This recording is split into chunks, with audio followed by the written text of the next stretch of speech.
সামনে তারাবি আসছে।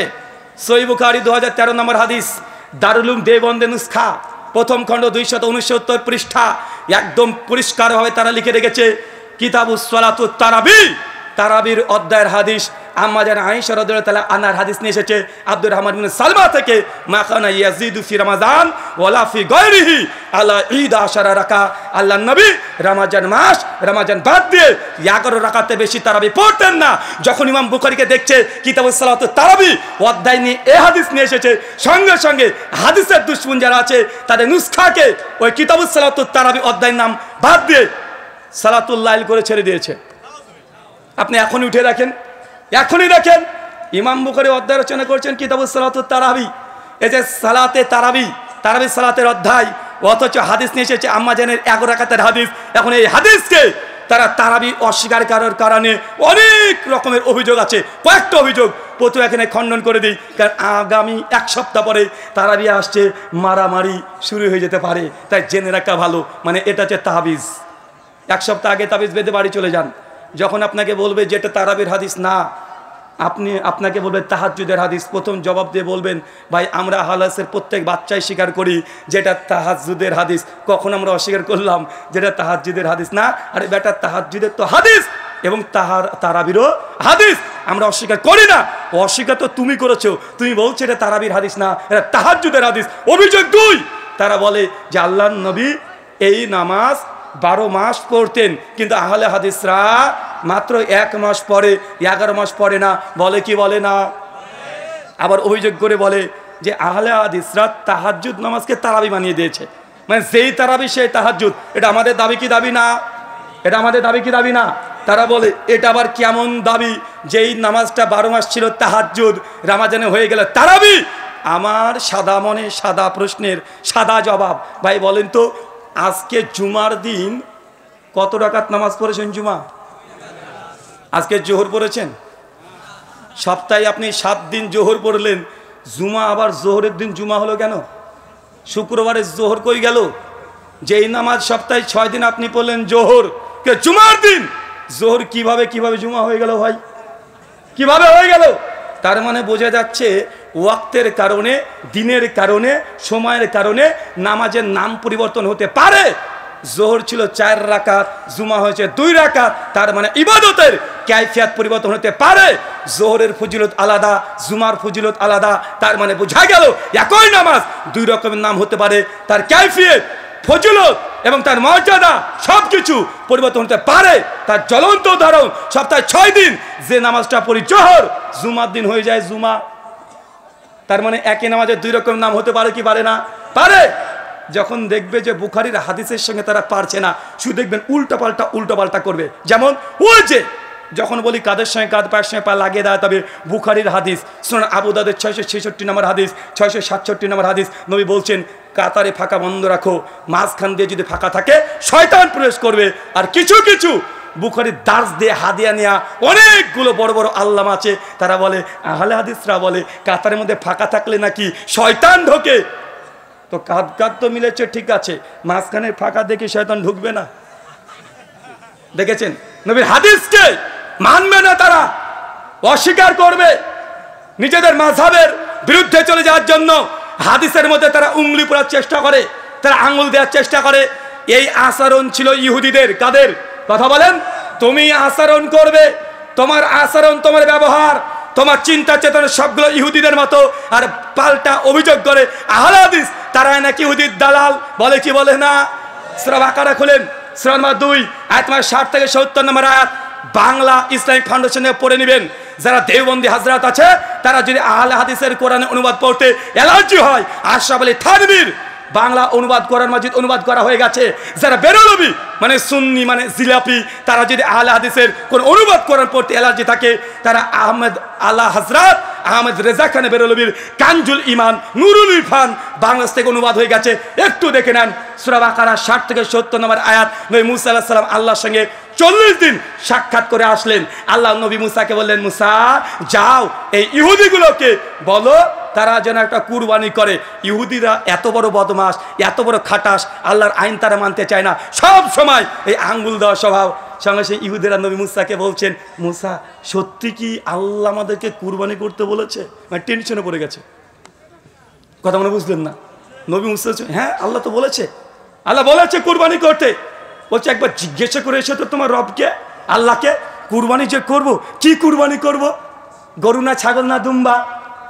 মুসা নবী বলছে আল্লাহ গরু কুরবানি করতে বলেছে। বলছে গরু বলেছে? সত্যি? আচ্ছা তোমার আল্লাহকে জিজ্ঞাসা করে এসে তো গরুটার কালার কি হবে? লাল না সাদা না কালো না গোলাপি, কি কালার হবে? দেখেছেন ইহুদির বাচ্চার প্রশ্ন, মানে আল্লাহর বিধান মানবে না, একটার পর একটা অনর্থক প্রশ্ন। নবী মুসাকে আল্লাহ জানিয়ে দিলেন, বলো ধূসর রঙের যেন গরু জবাই করে, যেন কুরবানি করে দেয়। যখন বলছে ধূসর কালারে করতে হবে, ইহুদি খাটাসের বাচ্চা আবার বলছে, এ মুসা আবার তোমার আল্লাহ কাছে যাও, গিয়ে এবার প্রশ্ন করো তো যে এই গরুটা দেব ওটা মোটা তাজা না শুকনা দিলেও চলবে? বিধানের মধ্যে, ওহির মধ্যে মাতব্বরি করে, পণ্ডিতি করে আয়াতের মূল উদ্দেশ্যকে হারিয়ে দেওয়া, এটা কাদের স্বভাব? কাদের স্বভাব? এটা ইহুদিদের স্বভাব। সুনান ইবনে মাজাহ 954 নম্বর হাদিস, আল্লাহ নবী বলছেন ইহুদিরা দুইটা শব্দ শুনলে সবচেয়ে বেশি রেগে যায়, একটা হচ্ছে আমিন আর একটা কি? একে অপরকে সালাম দেওয়া। তার মানে আমিন শুনলে ইহুদিরা তাদের রক্ত টক বক করে ফুটে যায়। কিন্তু বর্তমান বাংলাদেশে কাদের রক্ত ফোটে? কাদের ফোটে? আমি বলতে চাই না কাদের ফোটে, কিন্তু আল্লাহ নবী এই কথা বলছে। তারা বলে আমরা আশিকে রাসূল, কিন্তু আশিকে রাসূল দাবি করে একটাও নবীর সুন্নাত পালন করে না। বলে আশিকে রাসূল, আমরা নবীর আনুগত্য করি, অনুসরণ করি, কিন্তু পচা পানি খাওয়ায় কার? আশারি, মাতুরিদি, বড় পীর আব্দুল কাদের জিলানী, চিশতিয়া, কাদারিয়া, নাকশবন্দিয়া, মুজাদ্দেদিয়া, চরমনাই, এনাদপুরি, জৈনপুরি, রাজারবাগি, ফুলতলি, দেওয়ানবাগি, আটরশি বলছে আশিকে রাসূল, আর মানছে কাকে? এখানে এগুলোকে কাকে মানে? কথা বলেন। আরে আহলে হাদিসরা কালেমা যার পড়েছে মানেও তাকে। আহলে হাদিসরা বলে লা ইলাহা ইল্লাল্লাহ মুহাম্মাদুর রাসূলুল্লাহ, আমরা নবী মুহাম্মদ সাল্লাল্লাহু আলাইহি সাল্লামের কালেমা পড়েছি। আমরা তোমাদের মতো নবীর কালেমার সঙ্গে দুশমনি করে উম্মতিকে কোন নেতা আজ পর্যন্ত কোন আহলে হাদিস বানায় নাই, ইনশাআল্লাহ কিয়ামত পর্যন্ত বানাবে না। আপনাদেরকে আর একটা কথা বলে যাই, আহলে হাদিসদেরকে যে বর্তমানে বাংলাদেশে গরম চলছে, আমি সেই গরমের মধ্যে যেতে চাই না। বড়রা বিতর্ক করছে, তারা করবে, কারণ এই ইখতিলাফ তখনই হয় যখন ইলম থাকে। অনেকে বলে আহলে হাদিসের মধ্যে মাত্র 4 কোটি আহলে হাদিস, তাহলে এরপরে এত মতভেদ কেন? এক হুজুর আর এক হুজুরের বিরুদ্ধে বলছে, ভাই বলে কি বলে না? অভিযোগ আসছে কি আসছে না? মনে রাখবেন বিতর্ক তো তাদের মধ্যেই হবে যাদের ইলম আছে, কিন্তু আহলে হাদিসরা বিতর্ক করে, ইলম ইখতিলাফ করে, কিন্তু তাদের বিতর্ক হয় শুধু লাঠি আর সোটা নিয়ে। এই জন্য টুঙ্গি ইস্তেমাতে 2 তাবলিগ জামাতের গুরু মেরে 2 জন শহীদ হয়ে জান্নাতে চলে গেছে দাবি করছে। আহলে হাদিসকে দেখেছেন ভাই? কোন একটা আহলে হাদিসকে দেখেছেন যে একজন আহলে হাদিস আরেকজন আহলে হাদিসকে মারছে? তাদের যে ইখতিলাফ মতভেদ, মারামারি পর্যন্ত যায় কি যায় না? যায়। সতর্ক, সেকুলারিজম, লিবারিজম, ফেমিনিজম এগুলো জায়েজ না না জায়েজ শেখ মাশেক তারা বলবে। আপনাকে একটা খোলা করে কথা বলতে চাই, বাংলাদেশি আহলে হাদিসের মধ্যে একটা ভুল ধারণা একটা পৌঁছে গেছে, সেটা ভোট দেওয়া নিয়ে। কি দেওয়া নিয়ে? কথা বলেন। ভোট দেওয়া। অনেকে বলে ভোটের দিকে তাকানো যাবে না, অনেকে বলে ভোট দেওয়াটা শিরক, বলে কি বলে না? কথা বলেন। আমি আপনাকে দুটো ফেস বলি, দুটো চিত্র বলি, শুধু উপর উপর কথা বললে হবে না, আগে গভীরে আপনার দৃষ্টি দিয়ে দেখতে হবে। শুধু বাংলাদেশ 90% মুসলিম রাষ্ট্র, মুসলিম সংখ্যাগরিষ্ঠ দেশ দেখলে হবে না, আমরা যেখান থেকে এসেছি সেই দিকে দাঁড়িয়ে আপনাকে ফতোয়া সঠিক করতে হবে। চলেন দুটো সিনারি বলি। একটা দেশকে কল্পনা করেন, যে দেশের শাসক, যিনি রাষ্ট্রের নায়ক, যিনি প্রধানমন্ত্রী, পরিষ্কার সে ইসলাম বিদ্বেষী। কি বললাম? ইসলাম বিদ্বেষী। ক্ষমতায় থাকলে মুসলমানদেরকে আজান দিতে বাধা দেয়, ক্ষমতায় থাকলে মুসলমানকে কুরবানি করতে বাধা দেয়, মুসলমানদেরকে মসজিদে যেতে বাধা দেয়, মুসলমানি মসজিদকে ভেঙে তাদের ধর্মস্থান তৈরি করে নেয়। এমন দেশ পৃথিবীতে আছে না নাই? পরিষ্কার সে ইসলামের বিরুদ্ধে যুদ্ধ করে, ডাইরেক্ট বিরুদ্ধে করে, সুযোগ পেলেই সেই দেশে মুসলিমদেরকে একদম নস্যাৎ করে দিতে চায়। মুসলমানদের যে 1000 বছরের ঐতিহ্য ছিল সবগুলোকে ভেঙে তাদের নিজের ধর্মীয় প্রতিষ্ঠান হিসেবে ঘোষণা করে দিচ্ছে। এমন দেশ যদি থাকে, ওই দেশে আমি জানি ইনি যতদিন প্রধানমন্ত্রী থাকবে 5 বছর করে, যদি ক্ষমতায় থাকে মুসলিমদের উপরে নির্যাতন আরো বেশি হবে।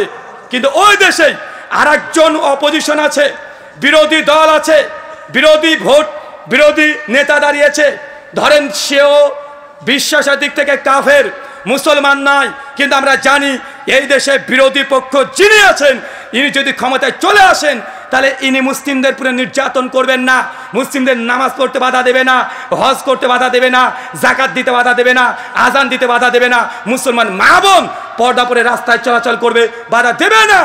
এরপরেও কে মসজিদে গেল, কে মন্দিরে গেল এটা সে দেখে না, কে গরু খেলো, কে শুয়োর খেলো এটাও দেখে না। বুঝতে পারলেন আমার কথা? একজন নেতা ক্ষমতা আসলে পরিষ্কার ইসলামের বিরুদ্ধে যুদ্ধ ঘোষণা করে, আরেকজন ও মুসলমান না, উনিও কাফের, উনিও মুসলিম, তিনি যদি ক্ষমতায় থাকেন তাহলে মুসলমানকে বাধা দেয় না, মুসলমান স্বেচ্ছায় ধর্ম পালন করতে পারে। এখন এমন দেশে যদি মুসলমান থাকে 40 কোটি বা 40% যদি মুসলমানের ভোট থাকে, আপনি সেই দেশে যদি মনে করেন যে ভোট দেওয়া শিরক, ভোট দেওয়া হারাম, ভোট দেওয়া যাবে না, এই বলে যদি ভোটকে বয়কট করে দেন, 60% অমুসলিম তারা ভোট দিয়ে প্রতিষ্ঠিত সরকার যিনি আছে, যে ক্ষমতা আছে, বারবার তাকে রাজত্ব রেখে দিবে, কিয়ামত পর্যন্ত তাকে সম্ভব না। কিন্তু এই দেশে 40% মুসলমান যদি একজোট হয়ে ভোট দেয়, তাকে শোনা সম্ভব কি সম্ভব নয়? কথা বুঝলেন না মনে হয়? কথা বুঝতে পারছেন? 40% যদি আমরা একজোট হয়ে যিনি বিরোধী দলে আছেন তাকে যদি আমরা ভোট দিই, এই ভোট দেওয়াটা নাজায়েজ না হারাম?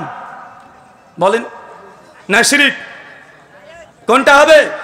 আরে এই দেশে ভোট দেওয়াটা আপনার জন্য আমাদের ভারতের জামিয়া সালাফিয়া বানারস, এমনকি শেখ সালেহ আল উসাইমিন, শেখ বিন বাস, শেখ আব্দুর রাজ্জাক বিন আফিফি, শেখ সালেহ আল মুনাজ্জিদ সবাই বলেছে এমন যদি পরিস্থিতি হয় এই জায়গাতে ভোট দেওয়াটা জায়েজ, বরং অনেক ক্ষেত্রে ভোট দেওয়া আপনার জন্য বাধ্যতামূলক হয়ে যাবে।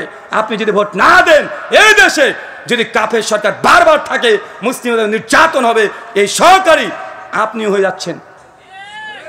ভোট দেওয়া আর ডেমোক্রেসি গণতন্ত্র দুই জিনিস। ডেমোক্রেসি গণতন্ত্র আলাদা, সেকুলারিজম আলাদা, লিবারিজম আলাদা, ফ্যামিনিজম আলাদা, আর ভোট দেওয়া সম্পূর্ণ আলাদা।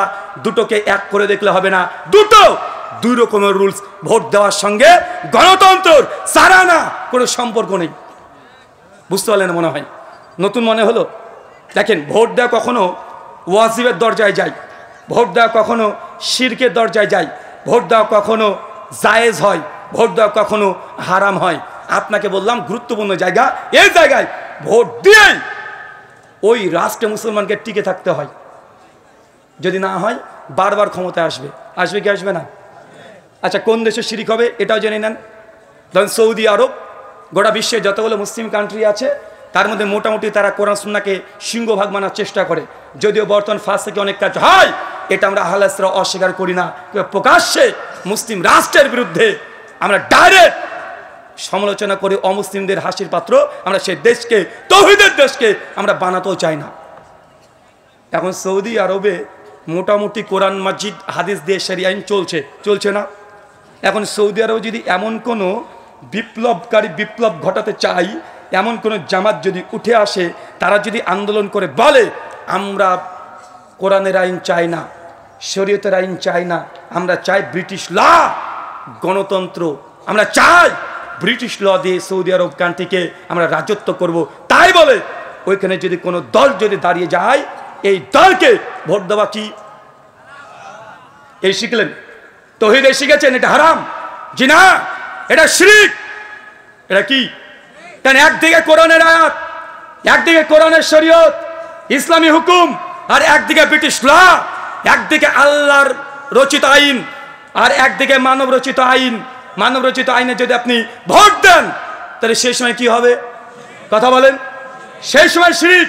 কিন্তু এমন পরিস্থিতি যখন দারুল আমানে আছেন, হুকুমের পরিবর্তন হবে। দারুল হারবে থাকলে হুকুমের পরিবর্তন হবে, দারুল দাওয়াতে থাকলে হুকুমের পরিবর্তন হবে। প্রত্যেক আহলে হাদিসকে, যারা আম জনতা আছে তাদেরকে অনুরোধ, শেখ আল্লামা নাসরুদ্দিন আলবানী রাহিমাহুল্লাহর ফিতনাতুত তাকফির এই বইটা প্রথম থেকে শেষ পর্যন্ত আপনার 10 বার পড়তে হবে রাষ্ট্র নিয়ে কথা বলতে হলে। আপনি এখনো বুঝছেননি, এখন উপরে চলছেন।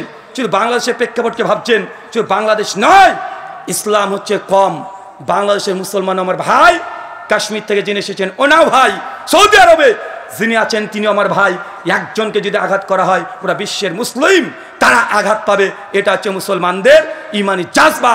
কিন্তু আমরা অনেক ক্ষেত্রে এটা ভুলে যাই। আল্লাহ সুবহানাহু ওয়া তাআলা এই ভুল ধারণা আপনাদের হৃদয় থেকে একদম 7 আসমান ভেদ করে চলে যায়, তুমি সেই ব্যবস্থা করে দাও। সকল বলে আমিন। কথা আমার বুঝতে পারলেন? কোন অভিযোগ আছে? যদি অভিযোগ করতে হয় যে রুহুল ভাই আপনি ভোট দেওয়া জায়েজ বললেন, আপনার কাছে কোনো যুক্তি আছে, আমি আলোচনা করে থাকবো, আপনি চাইলে সরাসরি আমার কাছে এসে এই অভিযোগ করতে পারেন। আবারও বলছি, গণতন্ত্র, সেকুলারিজম, লিবারিজম, ফ্যামিনিজম, ডেমোক্রেসি যা আছে এটা আলাদা, আর ভোট দেওয়া সম্পূর্ণ আলাদা। দুটোকে এক জায়গাতে মাপবেন না। কথা বুঝতে পারলেন না মনে হয়? মক্কার আয়াতের ওয়েট আর মদিনার আয়াতের ওয়েট এক নয়। মক্কায় নবীজির চিন্তা চেতনা যা ছিল আর মদিনার চিন্তা চেতনা এক নয়। মাক্কি জীবনে নবীজি যেইভাবে উম্মতকে নিয়ে চিন্তা করেছে আর মদিনাতে গিয়ে কেমন চিন্তা করেছে একটু আপনাকে আগে পড়ে বুঝতে হবে। নবী সিরাত পড়েন, বুঝে নেবেন দারুল আমানের হুকুম কি আর দারুল হারবের হুকুম কি। যতক্ষণ দুটো পার্থক্য করতে না পারছেন, রাষ্ট্র নিয়ে কথা বললেই বিপদ আসবে। আর আপনারা ফেসবুকে এসে কমেন্ট করতে যাবেন না, এই শেখের বিরুদ্ধে একবার লিখে দিবেন, ওই শেখের বিরুদ্ধে একবার লিখে দিবেন না। তারা আলোচনা করছে, তাদের ইলমি ইখতিলাফ হচ্ছে, করতে দেন। মাঝখান থেকে আপনারা বিরোধিতা করতে যান না। একজনের ভক্ত আরেকজনকে মাটির সঙ্গে পিছিয়ে দিবেন, আরেকজনের ভক্ত আরেকজনকে পিছিয়ে দিবেন, এমনটা যেন আহলে হাদিস সাধারণ কর্মী জনতা যারা আছে এমন যেন না হয়। কারণ এগুলো নিয়ে বাতিল যারা আছে তারা হাসাহাসি করছে। কথা বুঝতে পারলেন না? তারা করছে, তাদের করতে দেন। তারা বড়রা যা ইচ্ছা তাই করবে, দল যত হয় হোক, কিন্তু আহলে হাদিস সবাই ভাই ভাই। যদি 10 খান সংগঠন হয়ে যায়, 20 খান সংগঠন হয়ে যায়, 20 খান সংগঠন যদি কোরআনের কথা বলে, আহলের আকীদা মানহাজে ঠিক থাকে, সবগুলো আমাদের ভাই। 20 খান সংগঠন হোক, এটা আহলে হাদিসদের কাজ আরো দ্রুত গতিত হবে। যদি একটা থাকে একজন কাজ করবে। আরে মার্কেটে যদি 20 খানা দোকান থাকে, ওর মধ্যে যদি আপনি পুঁটি মাছ নিয়ে চলে যান, 10 দিনকার বাসি পুঁটি মাছ যদি মার্কেটে চলে যান, মাছের বাজারে চলে যান, ভাই বিক্রি আপনার হবে কি হবে না? মার্কেটে গেলে দেখবেন পচা পুঁটি মাছও বিক্রি হয়, আবার 4000 টাকা দামের ইলিশ মাছও বিক্রি হয়ে যায়। কিন্তু আপনি যদি মনে করেন যে 4000 টাকা কেজি ইলিশ মাছ বাঘার রাস্তা ধারে বিক্রি করবো, সারাদিন চলে যাবে, কাস্টমার পাবেন না। কিন্তু বাজার যখন থাকবে অনেকগুলো মাল, যখন আহলের মধ্যে 20 খান যদি সংগঠন হয়ে যায়, দল যদি হয়ে যায়, তারপরেও এটা আহলের জন্য এটা কল্যাণকর। কেন? আমাদের দাওয়াত সবার এক, নেতা আলাদা আলাদা হোক, কোনো সমস্যা নেই। কথা বুঝতে পারলেন না মনে হয়? আপনারা এটা করবেন না। উপর মহলে যারা আছে তারা ভালো বোঝে, আমাদের চাইতে অনেক বেশি বোঝে। ফিল্ডের বাইরে থেকে হাততালি দিতে ভালো লাগে, যখন কেউ বলটা ধরতে পারলো না আর আপনি বলছে হাই হাই এই সহজ বলটা ধরতে পারলো না, এই গোলটা দিতে পারলো না, ওটা আপনার কাছে সহজ মনে হচ্ছে, আপনি টিভির পর্দাতে আছেন। যারা নেতৃত্ব দিচ্ছে, যারা ওপরে আছে, তারা আপনার চাইতেও জেনে রাখেন কয়েক লক্ষ গুণ বেশি বোঝে। আপনি পেছন থেকে, আপনি নতুন আহলে হাদিস হয়েছেন, আপনি চিনবেন ব্রাদার রাহুল বড় বক্তা, আপনি চিনবেন জামশেদ মজুমদার অনেক বড় বক্তা, অনেক বড় আলোচক, আপনি চিনবেন আব্দুল্লাহ বিন আব্দুর রাজ্জাক অনেক বড় বক্তা। কিন্তু আপনারা চিনতে পারবেন না প্রফেসর ডক্টর আসাদুল আল গালিব, কোন মাপের আলেম। আপনি চিনতে পারবেন না আব্দুল আল কাফি কুরাইশি রহমুল্লাহ কত বড় আলেম ছিলেন, আব্দুল বারি সাহেব কত বড় আলেম ছিলেন, শহীদুল্লাহ খান মাদানী, মুজাফফর বিন মহাসেন, এরা কত বড় মাপের আলেম। এটা আপনি বুঝতে পারবেন না, কারণ আমরা হচ্ছে ইয়াং জেনারেশন, আমাদের জেনারেশনে গ্যাপ পড়ে গেছে। এদের সম্পর্কে জানতে হলে আপনাকে জানতে হবে আপনার বাপের বয়সী ব্যক্তির কাছ থেকে, জানতে হবে মুস্তাউদ্দিন স্যার সম্পর্কে। যারা বড়রা আছে তারাই দেখেছে তাদের আন্দোলন, তাদের লড়াই, তারা কিভাবে আহলে হাদিসকে প্রতিষ্ঠা করার জন্য রাত দিন তার রাস্তা ঘাটে একদম হয়রানি করা হয়েছে, তারা জানে। আপনি চিনছেন মনে ব্রাদার রাহুল হোসেন গোটা একদম আহলের নেতা হয়ে গেছে। আপনি মনে করছেন যে আব্দুল্লাহ বিন আব্দুর রাজ্জাক গোটা বাংলাদেশের নেতা হয়ে গেছে, আপনি মনে করছেন যে অমুক বক্তা গোটা বাংলাদেশের নেতা হয়েছে। না, আমরা জাস্ট কর্মী। আমাদের কাজ আপনাদের শুধুমাত্র ফিল্ড পর্যায়ে, মাঠ পর্যায়ে। আজ যারা বড় বড় আমাদের আলেমরা আছে, শাইখ মাশায়েখ আছে, তাদের কাজ গোটা আহলে হাদিসকে বাংলাদেশে একদম মজবুত করা যায় কিভাবে, তারা চিন্তা, সেগুলো আমাদের কাজ। এই জন্য আমি গত বছর বলেছিলাম না, আপনাদের রংপুরে রংবাজ হুজুর যখন বলেছিল যে তার নাকি খুব শখ 10 জন কওমি হুজুর নিয়ে আর 10 জন আহলে হাদিস হুজুর নিয়ে বাহাস করাবে, শখ জেগেছিল না গত বছরে? আমি ভেবেছিলাম, আপনাকে বলে গেছিলাম, এই স্টেজ থেকে বলে গেছিলাম, শুধু মানে জায়গাটা পরিবর্তন হয়েছে, আগে ছিল ওই ভেতরে, আজকে হচ্ছে একটু বাইরে, কিন্তু প্রতিষ্ঠান কিন্তু একটাই। আমিও বলে গেছিলাম ভাইজান এই শখ যখন করেছে শখ পূরণ হবে। গত বছর বলে গেছিলাম এত তাড়াতাড়ি যে শখ পূরণ হবে আমি বুঝতে পারিনি। গত বছর শখ পূরণ হয়েছে কি হয় নাই? তারাবি ওমর বিন খাত্তাব কত রাকাত চালু করেছিলেন? 8 রাকাত না 20 রাকাত? এটা নিয়ে বিতর্ক দেখেছেন না? দেখেছেন তো? মুজাফফর বিন মুহসিন হাফেজুল্লাহ বলে গেলেন না, আহলে হাদিসের যদি একটা জেনারেল শিক্ষিত সাধারণ কর্মীও থাকে, তারপরেও এই বাংলার বুকে না গোটা বিশ্ব জগতে কোরআন এবং হাদিসের দাওয়াত দিয়ে বাতিলদেরকে দলিল দিয়ে দাফন করে ছেড়ে দিতে পারে। ভাই আমি আগে বলেছি আমি আলেম না, আর যদি আমাকে কেউ যদি আলেম না বলে এটার আমাকে চ্যান্টিভেনাম জবাব আছে, আর যে জবাব দেব ওই জবাব ও হজম করতে পারবে না, ও বিষ্ঠে মরে যাবে। একটু দিয়েই দিই। বারবার বলে যে তুমি আলেম না। ভাই আলেমকে পৃথিবীতে দেখাও আমাকে। কে আলেম? এনাতুল আব্বাসী, উনাকে আলেম বলবেন? কিছুদিন 2 বছর আগে আলাউদ্দিন জিহাদি পরিষ্কারভাবে বলে দিয়েছে এনাতুল্লাহ আব্বাসী ও আলেম না, জাহেল। বলি না ভাইজান? আবার এনাতুল্লাহ আব্বাসী আলাউদ্দিন জিহাদিকে জাহেল বলেছে। কিউট বয় রেজাল করিম আবরার আবার চ্যালেঞ্জ করেছে আলাউদ্দিন জিহাদিকে, এক পারা যদি ফতোয়া স্বামীর নেড়া আরবি টাকলা আরবি পড়ে দিতে পারে তাহলে নাকি বাহাসে জিতে দিবে। মানে আবরারের কথা অনুযায়ী এই দেখেন আলাউদ্দিন জিহাদি মূর্খ জাহেল। তো আলেমকে রে ভাই, তুমি যাকে আলেম বলছো তোমাদের গ্রুপের ব্যক্তিকে তুমি বলছো আলেম। বাংলাদেশে বর্তমান বাইতুল মুকাররমের যিনি খতিব, নাম কি? মাওলানা আব্দুল মালিক। আমি গত বছর পর্যন্ত তার নামের শেষে বলতাম হাফেজাহুল্লাহ। গত বছর পর থেকে আর বলি না। কেন বলি না? কারণ তিনি, তাকে যখন প্রশ্ন করা হয়েছে আমিন প্রসঙ্গে, ভিডিওটা ভাইরাল হয়েছিল যে কিছু কিছু ব্যক্তিরা মসজিদে আমিন বলে, আমি তার ইলমের কারণে তাকে শ্রদ্ধা করতাম, তাকে ভালোবাসতাম, তার জন্য আমার প্রত্যেক আলোচনাতে আব্দুল মালিকের নাম নিলেই আমি বলতাম হাফেজাহুল্লাহ বলতাম। গত বছর থেকে বলি না, এই জন্য উনি নবীর সুন্নাতকে নিয়ে এমন কটূক্তি করেছে, বলছে সৌদি আরব থেকে কাজ করতে গিয়ে ছেলেরা সব আমিন নিয়ে আসে, আমিনকে চিৎকার মারে। নবীর সুন্নাতের সঙ্গে এটা দুশ্মনী করা হয়েছে না? তো যে নবীর সঙ্গে দুশ্মনী করবে, নবীর সুন্নাতের সঙ্গে দুশ্মনী করবে, তার সঙ্গে আমাদের কোনো সম্পর্ক, ভালোবাসার সম্পর্ক থাকতে পারে না। কেন? আপনাকে ভালোবেসেছিলাম আপনার ইলমের কারণে, কিন্তু আপনি সেই ইলমের সঙ্গে নবীর হাদিসের সঙ্গে সুন্নাতের সঙ্গে কটূক্তি করেছেন, যেই জন্য সম্মান করেছি ওই জন্যই এখন আর হাফেজাল্লাহ শব্দটা বলি না। আচ্ছা, আলেম আলেম করছে, দুটো বইয়ের নাম বলে যাই, অনেক মানে ছাত্র বন্ধুরা আছেন। একটা বইয়ের নাম হোসাইমুল হারমাইন। কি নাম বললাম? এটা মাওলানা আহমদ রেজা খান বেরলভী, সুন্নিদের প্রতিষ্ঠাতা। সুন্নি বলে হয়তো বুঝবেন না, আমরা ভারতে বলি বেরলভী। বাংলাদেশে পরিচিত বিখ্যাত নাম জিলেপি হুজুর। কি হুজুর? রেজবি জিলেপি, তাই না? লাহাবি বললেও চলে। আর একটা বই আছে আল মুহান্নাদ আলাল মুফান্নাদ। কি নাম বললাম? আল মুহান্নাদ আলাল মুফান্নাদ। সেই সময়তে আলা হযরত সুন্নিদের ইমাম আহমদ রেজা খান বেরলভী 1905-এ একটা বই লেখে। বইটা লিখেছে একসঙ্গে দেওবন্দি প্রায় 15 জন আলেমকে কাফের ভোতা দিয়েছে। কে কে লিস্টে আছে জানেন? কাসেম নানুতুবি, হোসেন আহমদ মাদানি, রশিদ আহমেদ গাঙ্গোই, আশরাফ আলী থানভী। তো দেওবন্দিরা যাদেরকে মনে করে আল্লাহর ওলি, হাকিমুল উম্মাত, এর মতো আলেমা দুনিয়াতে নেই, তার যমজ ভাই বেরলভী হানাফি, তারা বলে এরা হচ্ছে কাফের। তো তুমি যাকে আল্লাহ মনে করো, বেরলভীরা আল্লাহ স্বীকারই করে না, কাফের বলে। আবার বেরলভীরা যাকে আল্লাহর ওলি মনে করে, আহমদ রেজা খান বেরলভীকে, আহমেদ ইয়ার খান নাইমিকে, দেওবন্দিরা আবার তাদের আল মুহান্নাদ আলাল মুফান্নাদে বলেছে বেরলভীরা হচ্ছে শয়তানের জামাত, মানে শয়তানের দল। মানে বুঝতে পারলেন না? তো আমাকে তুমি আলেম না আলেম না পরীক্ষা করছো। তোমাদের যমজ ভাই 2 গ্রুপ, তোমরা দুজনকে তো আলম স্বীকার করো না।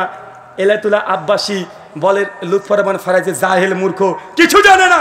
আবার লুৎফর রহমান ফারাজি এনায়েতুল্লাহ আব্বাসী বলে এ জাহেল, এ কিছু জানে না, এ হচ্ছে গাবগাছি।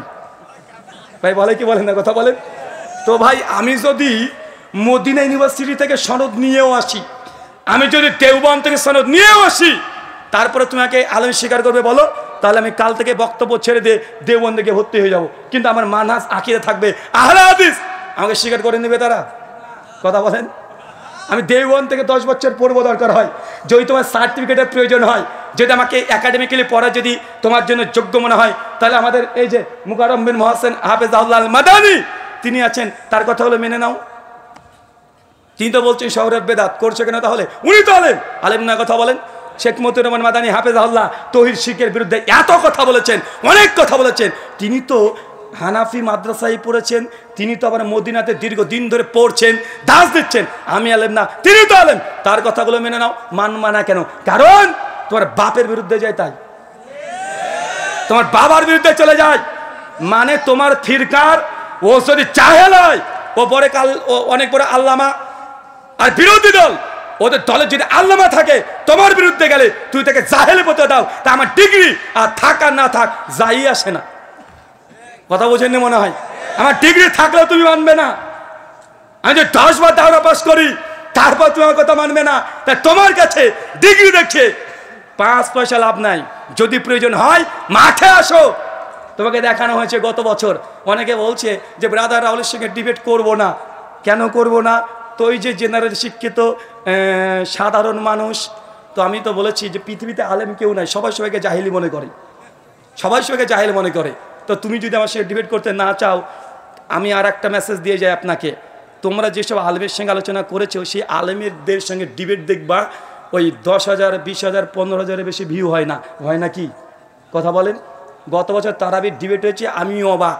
শুধুমাত্র আমার ফেসবুক লাইভে ছিল প্রায় 65,000 মানুষ ওয়াচিং ছিল আমার ফেসবুক থেকে, ইউটিউব থেকে 20,000 প্লাস। আর ওই প্রতিপক্ষ যিনি ছিলেন উস্তাজ আলী হোসেন ওসামা, তার পেজ থেকে 35,000 লাইভে মানুষ দেখতে, প্রায় একসঙ্গে এট এ টাইম 1,15,000 ডাইরেক্ট বাংলার মানুষ দেখছে। তার মানে মানুষ আমাকে পছন্দ করে, তার মানে মানুষ আমার সঙ্গে তোমাদের ডিবেট দেখতে চায়। আলেমের সঙ্গে আলেমের ডিবেট এর আগে হয়েছে বাংলাদেশে, অনেকবার হয়েছে, হয়েছে না? হয়েছে।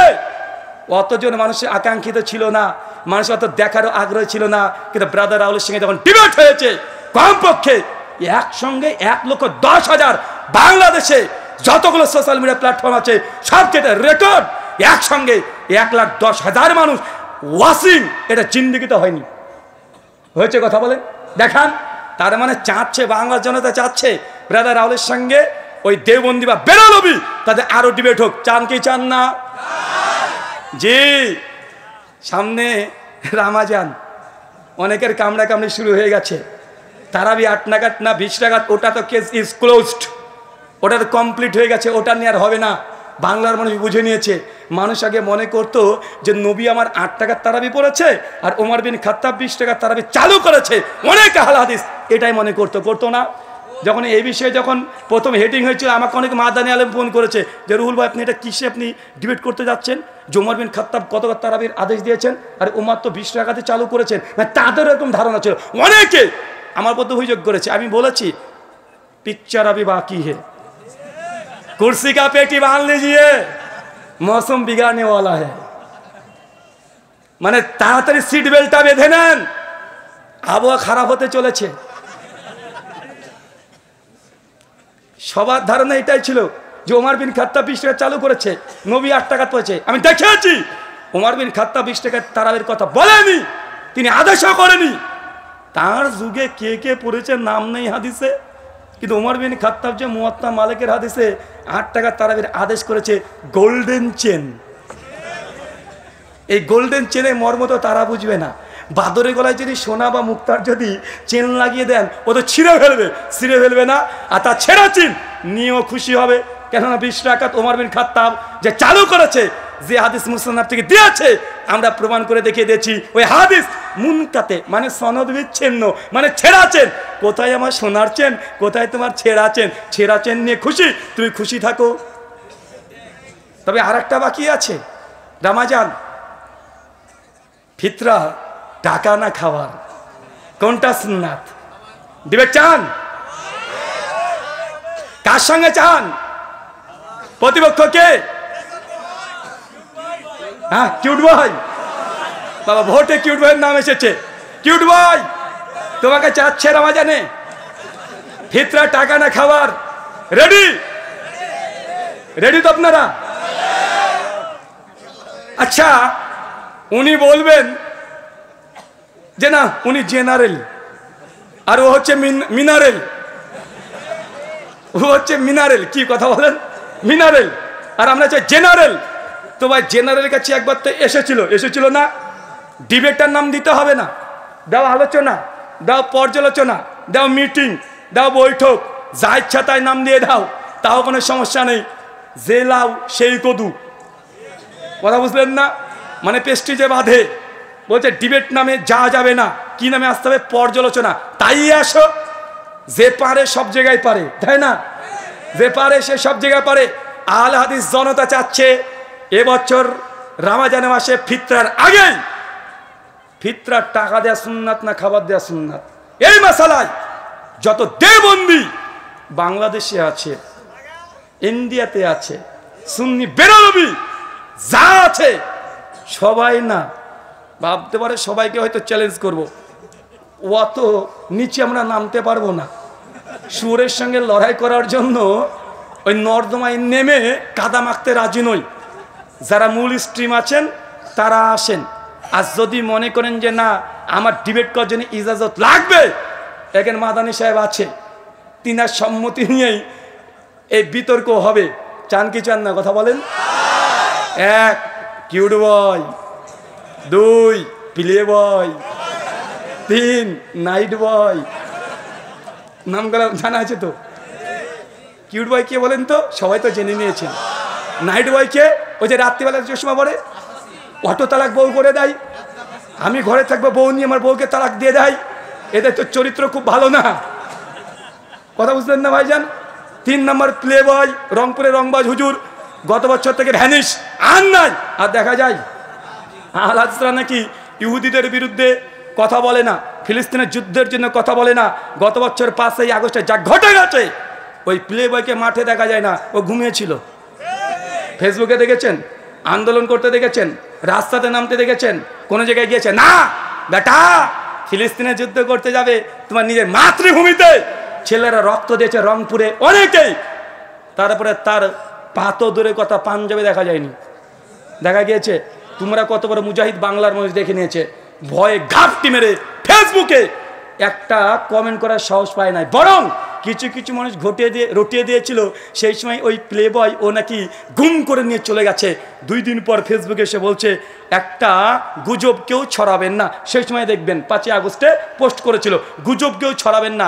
অনেকে ভাবছেন আমি ওই আদনান না নাদান, মানে শিশু বাচ্চা, ওই নাদান ও নিজে পোস্ট করে বলে দিচ্ছে যে দেখেন আমাকে কেউ গুম করেনি, আমি সুস্থ আছি, স্বাভাবিক আছি, আমি এই মুহূর্তে কোরআন এবং হাদিসের অনেক গভীর মুতালা করছি। বেটা বাংলাদেশ যাচ্ছে ভেসে আর তুমি মুতালা করছো। তোমার এই মুজাহিদ দেবেন, তার পোস্ট আছে। যদি আমার বক্তব্য শুনে পোস্ট ডিলিট না করে দেয়, এখন স্ক্রিনশট মেরে রেখে দেয়, কারণ বিশ্বাস নেই তাদেরকে, ডিলিট করে দিতে পারে। সম্মানিত সুধী, তার মানে আমরা বুঝলাম বাংলার মানুষ চাই যে তারা আমাদের সঙ্গে আসুক।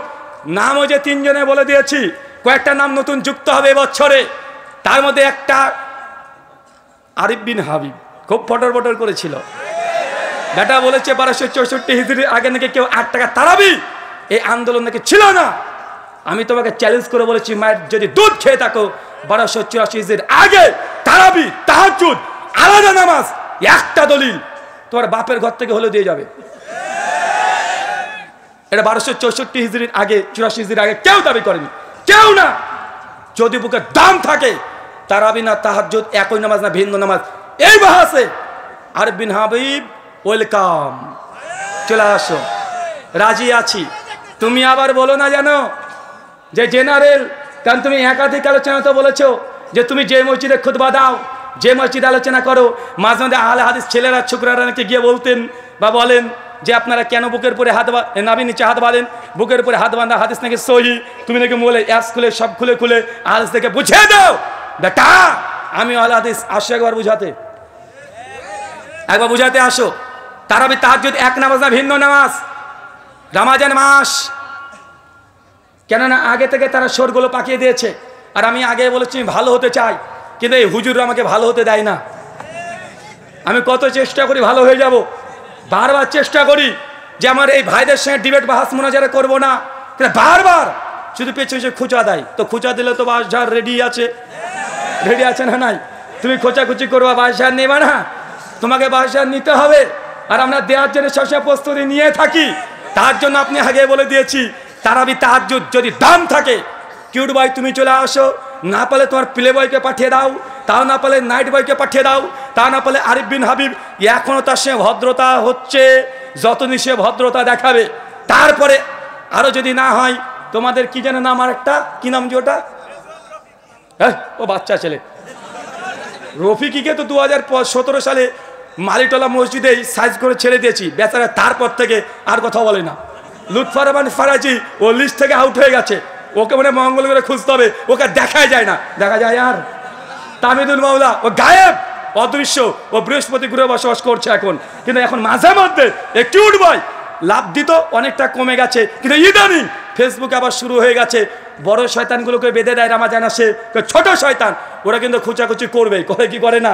তাই আগে থেকে জানিয়ে দিলাম, पेटी का कुर्सी, कुर्सी का पेटी बांध लीजिए, रमजान आ रहा है, मौसम बिगड़ने वाला है। आगे থেকে রেডি হন, সময় দিয়ে দিলাম 10 দিন সুযোগ পাবা। একদম স্কুলের ব্যাগ নিয়ে মৌলানা আব্দুল মালিকের কাছ থেকে তারাবি তাহাজ্জুদ এক নামাজ না ভিন্ন নামাজ, এই 10 দিন ক্লাস করতে শুরু করে দাও। 10 দিন পর দেখাবে ইনশাআল্লাহ। ক্লাস করো, একদম শিশু বাচ্চা ছেলে মতো পড়তে চলে যাও 10 দিন। আমি 10 দিন পড়তে পারবো না, 10 দিন আমি আছি, এখানে প্রোগ্রাম আছে, তুমি পড়তে যাও, পড়াশোনা করে আসবে, ভালো করে পড়াশোনা করে আসবে, একদম ভালোভাবে পড়াশোনা করে এসে আহলে হাদিসের জেনারেল শিক্ষিত একজন ছাত্রের কাছে এসে দলিল দিও, তোমার দলিলকে কিভাবে বুঝিয়ে দিতে হয় আমরা ঠিক বুঝাতে পারবো। আল্লাহ সুবহানাহু ওয়া তাআলা আমাদের বোঝার তৌফিক দান করুন, আমিন। ভাবেন না যে অহংকার বা গৌরব করলাম, কারণ আমি চাই আমাদের আলেম ওলামা শেখ মাশায়েখ এদের কাছ থেকে আমরা কি শিখি। শেখদের ডিবেটের জন্য আমি বলি, বারবার বলি, কোনো শেখ মাশায়েখ তারা যেন ডিবেটে না যায়। আরে আমরা আছি, ওরকম ছুঁচো মারতে কামান ব্যবহার করার দরকার নাই, মশা মেরে হাত গন্ধ করার দরকার নেই। ওই সব গন্ধ কীটগুলোকে মারার জন্য আমরাই যথেষ্ট আছি। যে কোনো এই কয়জন আসুক, হ্যাঁ ওই যে আলাউদ্দিন জিহাদি চাচু, চাচি গায়া, হ্যাঁ শফিক হাশেমি না, হ্যাঁ শফিক হাশেমি, উনি তো বলে রফুলেদের নাকি এক্সপায়ার হয়ে গেছে, মানে আগে ছিল এখন আর চলে না। বসে রাখো একবার, শফিক হাশেমি হিসাবে একবার বসে রাখেন, চ্যালেঞ্জ করলাম, একবার রফুলেন কি মানসুক এই মাসালে বসে রাখেন, বাংলার মানুষকে জানতে দেন তারা কোন হাদিসের প্রতি আমল করে। বাংলার মানুষের জানার অধিকার আছে না নাই? কতদিন আর চাপাবাজি চলবে? মাযহাবের নামে কতদিন চাপাবাজি চলবে? জোর গলায় বলছে যে আমাদের ইমাম আবু হানিফা এক ইশাতে ওযু করতেন, ফজর পর্যন্ত এক ওযুতে নামাজ পড়তেন। কত বড় ইমাম তুমি দেখেছো? আহলে হাদিসরা তাকে বারে মানে না, বলে কি বলে না? আমি শুধু এই কথা বলেছি, আমার সাদা মনে সাদা প্রশ্ন, সাদা মনে কোনো কালো দাগ নাই। প্রশ্ন আমার, বলেন তো এশা থেকে ফজর যদি এক ওযুতে নামাজ পড়ে, এই একদিন দুই দিন নয়, টানা 40 বছর, 40 বছরে কি একটু হাগু চাপায়নি রাত্রিবেলাতে? বড় আলেম শায়েখ আমাদের তাজ ইমাম আবু হানিফা রাহিমাহুল্লাহ, তার সামনে এরকম কথা বলতে চায় না। আচ্ছা হলো না, ধরেন বুজুর্গ মানুষ, একটু ফুসফাস 19, 20, 20, 21, 22 হওয়ার কথা, তাও হয়নি, মেনে নিলাম, না হতে পারে, আল্লাহর অলি মানুষ। আচ্ছা এই 40 বছর কি স্ত্রীর কাছে যাওয়া লাগেনি? স্ত্রী কি হক নাই? স্ত্রী কি এত বড়, উনি এবার কত বড় আল্লাহর অলি ছিল কে জানে? 40 বছর স্ত্রীর কাছে যাওয়া লাগেনি। একজন টুক করে বলছে, ভাই শুধু কি রাত্রেবেলা স্ত্রী হক আদায় করবে, দিনে কি করা যায় না নাকি? আমি বলেছি ফতোয়া স্বামী 27 নম্বর পৃষ্ঠায় তারপরে লিখে দিয়েছে, ফাজলে আমলের করাচি পাকিস্তান থেকে ছাপা 360 নম্বর পৃষ্ঠায়, ওখানে লিখে দিয়েছে ইমাম আবু হানিফা রাহিমাহুল্লাহ 50 বছর টানা দিনে রোজা রাখতো, দিন শেষ, ওইদিকে রাত শেষ, এদিকে দিন শেষ। আমার এটা প্রশ্ন না, এটা ইলমি প্রশ্ন। যারা শিক্ষক উস্তাদ ছাত্র আছেন, আচ্ছা বলেন তো তাহাজ্জুদ নামাজ কাকে বলে? ঘুম থেকে উঠে যে নামাজ পড়া হয় এটাই তো তাহাজ্জুদ। ইমাম হাজার আসকালানী তার তালখিসুল হাবির 1237 নম্বর হাদিসের অধীনে আলোচনা করেছেন। ফতোয়া শামিতে হানাফিদের কিয়ামুল লাইল 2য় খণ্ড 88 পৃষ্ঠায় লিখেছেন, তাহাজ্জুদের জন্য শর্ত হচ্ছে ঘুম পাড়া। যদি আলসের একমত না, তাহাজ্জুদের জন্য হচ্ছে ঘুম থেকে উঠে নামাজ পড়াটা শর্ত। মানে ঘুম শর্ত। কি শর্ত? ঘুম শর্ত। ঘুমবিহীন কেউ যদি রাত্রে জেগে থেকে যে নামাজ পড়ে ওটা তাহাজ্জুদের নামাজ নয়, ওটা মুতলাকান নফল নামাজ হবে। কি নামাজ হবে? মুতলাকান নফল নামাজ। চাচা মাসালা বুঝেছেন তো? বুঝতে পারছেন না? মানে তাহাজ্জুদ পড়তে হলে কি করতে হয়? আগে ঘুমাতে হয়। আচ্ছা চাচা, ঘুমালে কি ওযু থাকে? বুঝেননি মনে হয়। ঘুমালে কি ওযু থাকে? তো ইমাম আবু হানিফা যদি না ঘুমায় তাহলে তাহাজ্জুদ পড়েনি 40 বছর। আর যদি বলে না তাহাজ্জুদ বলেছে তাহলে ওযু ভাঙতে হয়েছে ঘুমের কারণে। মানে বুঝতে পারেননি? মানে ইমামে আজম আবু হানিফা রাহিমাহুল্লাহর মাকাম বর্ণনা করতে গিয়ে তার তাহাজ্জুদ ধ্বংস করে মুকাল্লিদ জাহেলরা ছেড়ে দিয়েছে। যে ওযু টিকায় তাহলে তাহাজ্জুদ পড়েনি, কারণ তাহাজ্জুদের জন্য ঘুম শর্ত। আর ঘুমিয়ে গেলে নেন ঠেলা, এবার ওযু ভেঙে গেছে। যেদিকে যাতে যেতে চাই যাক। 364 নম্বর পৃষ্ঠায় একজন বুজুর্গের কথা লিখেছে, আমার কাছে নিয়ে এসেছি, ভাবছিলাম যে এটা নিয়ে কথা বলবো। ফাজাইলে হাজ লিখছেন যে এক বুজুর্গ ছিলেন 12 দিন এক ওযুতে নামাজ পড়েছে। চিন্তা করে নেবার কত বড় বুজুর্গ। 12 দিন। আমি তো কোনো বললাম যে 12 দিন ও মানে এই মানে পটিও করেনি। আল্লাহর ওলির সঙ্গে গুস্তাখি করতে হয় না, করলাম না।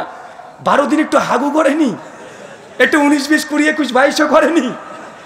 এই মানে 12 দিন এক ওযুতে এতদিন নামাজ পড়েছে। মানুষ না পায়জামা ছিল? আমার আর একটা প্রশ্ন, আচ্ছা বলেন তো 12 দিন যদি এক ওযুতে নামাজ পড়তে পারে হুজুরে, তাহলে 12 দিন নিশ্চয় তার ওযু ভাঙেনি। আর ওযু একটা ভাঙার কারণ হচ্ছে ঘুমিয়ে যাওয়া। মানে বেটা 12 দিন ঘুমায়ও নি। আমি আজকে গুগল করে দেখছিলাম যখন এই ঘটনাটা পেলাম যে গিনেস বুকের রেকর্ড কতদিন আছে যে মানুষ না ঘুমিয়ে থাকতে পারবে। একজনের নাম এসেছে, উনি হচ্ছেন ইংল্যান্ডের।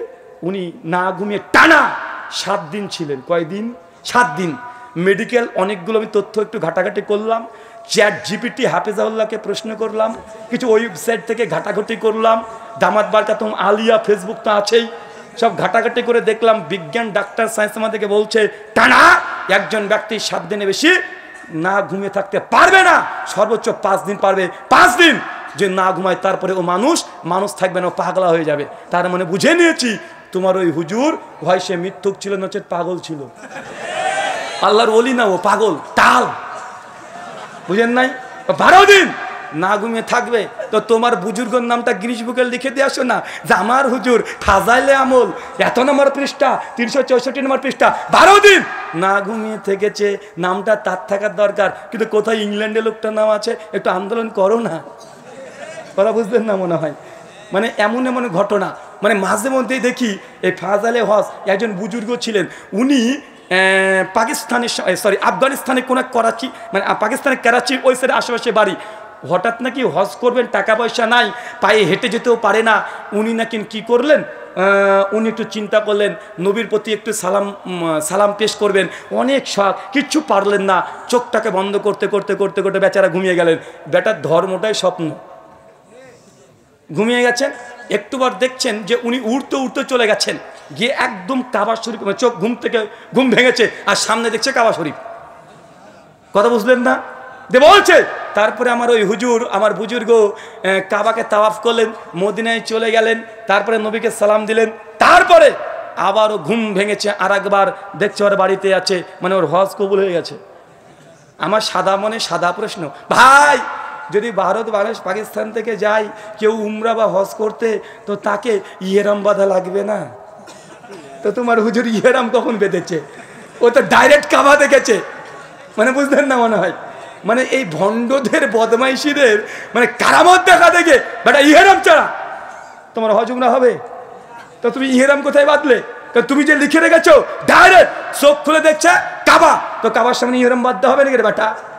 মানে এরা শরীয়তের জ্ঞান জিরো পরিমাণেও ছিল না। মানে এই ঘটনা থেকে বোঝা যায়, মানে আপনার ওই পীর সাহেব দেখবেন মাঝে মধ্যে উঠতে পারে। এমন ঘটনা শোনেন না, আরে আমার পীর বাংলাদেশের বক্তা বলছে, তুমি জানো আমার পীর কত বড় পীর? তো কত বড় পীর? বলছে আমার পীরের সঙ্গে একদিন আমি ওয়াজে গিয়েছি, রাত্রিতে ফিরে আসলাম, হঠাৎ দেখছি ঝড় বৃষ্টি, রাত 2টো তখন বাজে, ভয় খেয়ে গেলাম যে কীভাবে এখন পদ্মা নদী পার করব। মানে আপনাদের চরমনায় পীর সাহেব ওয়াজ করছে, তার ভক্তবিন্দুরা যার নাকি বেগুনেও জিকির করে, শোনেন নাই? বলছে সবাই আল্লাহর ওলিকে চিনেছে, কিন্তু ওয়াহাবিরা চিনেনি।